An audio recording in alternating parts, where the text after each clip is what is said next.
So here's Simone at Frap Tools at Superbooth 2017 with killer vocoding, filter bank, huge load of random with a Sapel. Can you take us through the modules and what you've got on show? So yeah, hello, hi, and we have ready a module. This one, the Sapel. It's we introduced it at the NAMM show a couple of months ago, and we will be ready to ship it in a few weeks. It is a dual random voltage generator, where each of the two sections, the yellow and the green, is capable of generating 4 independent and uncorrelated random voltages. There are like 2 random outputs for the quantized random outputs with semitones and octaves quantization. There is a fluctuating random voltage here, and we have a non-quantized, normal, classical sample and hold. There is a built-in clock generator for each of the 2 sections. This can be the 2 sections can be linked. We can work with a manual trigger, with a manual sample and hold, of course, so stop the clock with a button. And we also included probability distribution global. So with this potentiometer, we can shift the magnitude of the random voltages to the low or to the high end, like in this way, and activate it only on the path that we want. Yeah, shifting it up or down. And last feature is that we have a normal clock output, and we have also a random clock output. So basing on the rate of on the speed of on the rate of change of the fluctuating voltage, we are getting more than mode, which means that there are new clocks generated in addition to the normal one, or the fluctuating voltage is working on a gate that sometimes opens and sometimes closes the that gate to let these clocks pass or not pass. So wow, so yeah, loads of both control and output. Yeah, yeah. No, we wanted to have a module that can fulfill all the needs for, you know, random voltages and random clocks all in one place. So yeah, that's a good compromise, you know. And then there's no escaping the, is it Fumana filter next to that? Oops, sorry.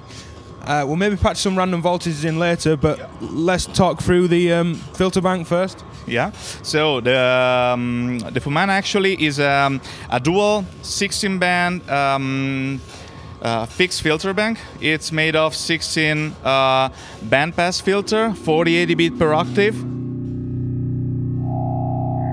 It sounds gorgeous. Yeah, and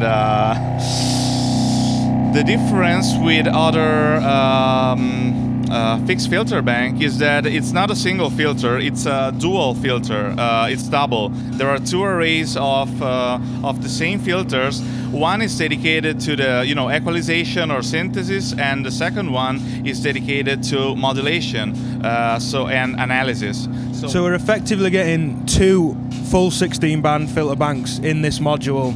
Yeah, yeah, you're getting like 32 bandpass filters in total. Yeah, exactly, analog filters. One of the cool things you can do is, in fact, 16-band vocoding. So now it depends on which sample is played now. I don't know. Anyway, we can. What it's doing, using this this sampler here, we are putting a sample into the modulation input, and this sample goes to the array of 16 bandpass filters underneath the main one. And these outputs feed the 16 envelope followers, which communicates with the 16 VCA on the main section. We are so transferring the amplitude of the the spectral amplitude of the sample, which is played, to the main section from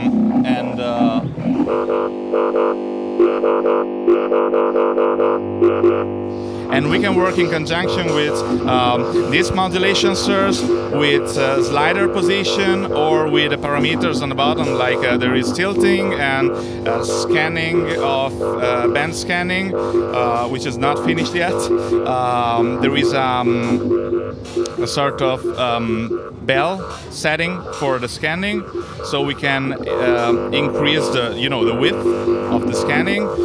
And the last feature that will be that we will insert is like this one, which corresponds to peak or notch effect while we are scanning. It means that we are not scanning with a fixed voltage, but we can attenuate it or also invert it to make to emphasize some frequencies and some bands, or even attenuate them dynamically, and all with control voltage all over everything.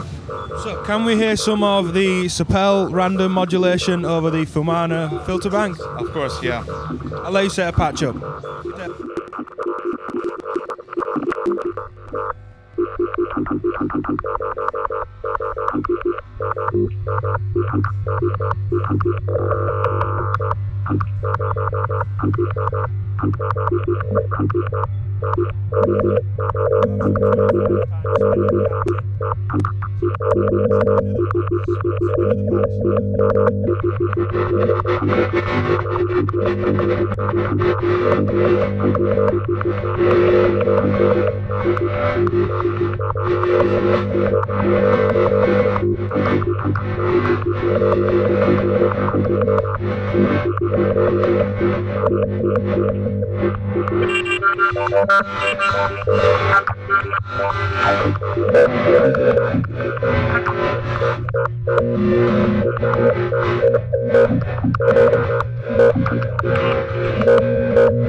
Sounds really good, man.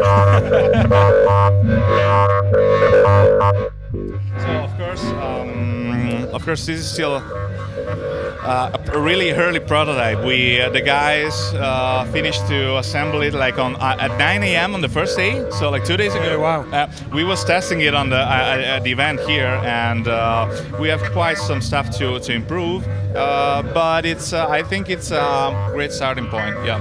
So I'm satisfied with it. Are we looking near the end of the year? Next year? Not to tie you down, but just roughly. Well, yeah, it will be after the summer for sure. Let's say like this. Later in the year. Yeah. Okay, great. Thank you. Thank you. Thank you.